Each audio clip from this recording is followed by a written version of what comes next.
आज है 29 अप्रैल 2026 और ये है हमारा कड़ी पत्ता का पौधा जो कि एक 12 इंच के गमले के अंदर लगा हुआ। 12 इंच के गमले के अंदर लगा हुआ पौधा आपका इतना अच्छी ग्रोथ नहीं करता, लेकिन मेरा अच्छी ग्रोथ करता है और इसको बीज भी लगते हैं। ये पौधा तकरीबन 1 साल या 1.5 साल पुराना है, यानी 1.5 साल उम्र होगी इसकी। और इसने 12 इंच के गमले के अंदर अच्छी ग्रोथ की और फिर जैसे ही बाहर के दिन शुरू हुए इसके ऊपर फूलों के गुच्छे लग गए और उन फूलों के गुच्छों में से बहुत मीठी मीठी सी खुशबू भी निकली। और फूल तो जड़ गए, लेकिन फिर बारीक बारीक से सब्ज़ रंग के दाने बनने लगे और जैसे जैसे वो मोटे हो गए फिर वो अब लाल रंग में बदल रहे हैं। एक टाइम आएगा ये कंप्लीट काले रंग में बदल जाएंगे, फिर ये बीज बन जाएंगे, यानी एक बीज से हम एक पौधा उगा सकेंगे।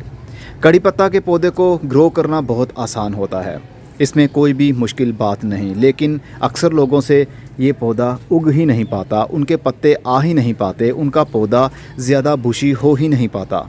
कई बार मैंने बताया कड़ी पत्ता का पौधा हो या कोई सा भी पौधा हो, अगर आप चाहते हैं कि उसकी मल्टीपल शूट्स निकलें तो उसकी प्रूनिंग करना बहुत ज़रूरी है। ये टमाटर का पौधा भी इसके बीच में ही लगा हुआ है। इसी गमले के अंदर मैंने एक चेरी टमाटो का पौधा ट्रांसप्लांट कर दिया था, फिर वो पौधा बड़ा हुआ, फिर चेरी टमाटोज़ लगने लगे और अब इतने चेरी टमाटोज़ हैं और पहले भी काफ़ी ज़्यादा मैं उतार चुका हूँ पीले पीले रंग के चेरी टमाटोज़। तो कड़ी पत्ता का पौधा हो या कोई सा भी पौधा हो, अगर आप चाहते हैं कि मल्टीपल शूट्स निकलें, उसकी पिंचिंग यानी प्रूनिंग आपको करना पड़ेगी। ये एक ही टहनी आ रही थी अंदर से, तो उसको मैंने आगे से काट दिया था, तोड़ दिया था। नई ग्रोथ को मैंने रोक दिया था। अभी दिखाता हूँ उसका निशान में भी कि अभी भी हो। ये देखिए, ये जो निशान आपको दिख रहा है ना, ये वाला, ये एक टहनी होने की निशानी थी। तो यहाँ से मैंने टहनी को तोड़ दिया और उस जगह से देखिए कितने ज़्यादा मल्टीपल शूट्स टहनियाँ निकली और देखते ही देखते हमारा ये पौधा बुशी हो गया। नीचे से एक टहनी आ रही है, ऊपर आकर एक छतरी बन गई जो खूबसूरती और भी बढ़ा देती है। अब अगर मैं इनको यहाँ से एक एक टहनी को काट दूँगा, जितनी भी टहनियाँ हैं, तकरीबन ये 4 टहनियाँ हैं, चारों को काट दूँगा तो आने वाले टाइम में वहाँ से 8 टहनियाँ बन जाएंगी। तो ऐसे आपका पौधा बुशी होता है। दूसरी बात, अगर आपका पौधा 1 साल से 12 इंच के गमले के अंदर लगा हुआ है तो अगले साल उसकी टहनियाँ कम आने लगेंगी, पौधे के पत्ते कम होने लगेंगे, ग्रोथ रुकने लगेगी, क्योंकि रूट्स ऑलरेडी बाउंड हो चुकी होंगी 1 साल के अंदर अंदर।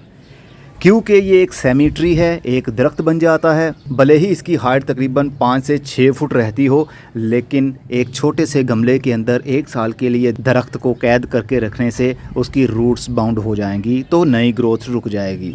अब हमें अगले सीज़न के लिए इस गमले में से पौधे को निकाल कर इससे बड़े गमले के अंदर शिफ्ट करना पड़ेगा। अगर हम नहीं करना चाहते तो हम इनकी रूट प्रूनिंग कर सकते हैं और रीपोर्ट कर सकते हैं। इसी गमले में से रूट बाउल को बाहर निकालेंगे, आधी जड़ें काटेंगे, जैसे मैं गुलाब के पौधे की करता हूँ, बिल्कुल वैसे ही कड़ी पत्ता के पौधे की भी करनी है। और फिर से इसी गमले के अंदर इसी मिट्टी में इसको लगा देंगे। कोई स्पेशल केयर नहीं है, कोई स्पेशल खाद नहीं है, कोई स्पेशल पेस्टिसाइड नहीं है, बस प्रॉपर पानी और सूरज की धूप, इतनी ही काफ़ी है। आपका प्लांट अच्छी ग्रोथ करता है या नहीं, ये वीडियो के कमेंट बॉक्स में ज़रूर बताइएगा। अगली वीडियो में मिलूंगा गार्डन ओवरव्यू के साथ कि अब मेरे गार्डन में क्या क्या चल रहा है, कौन से पौधे फ़िलहाल के लिए हैं और आने वाले टाइम में कौन से पौधे लगेंगे। तब तक अपना बहुत सारा ख्याल रखिएगा। खुदा हाफिज़।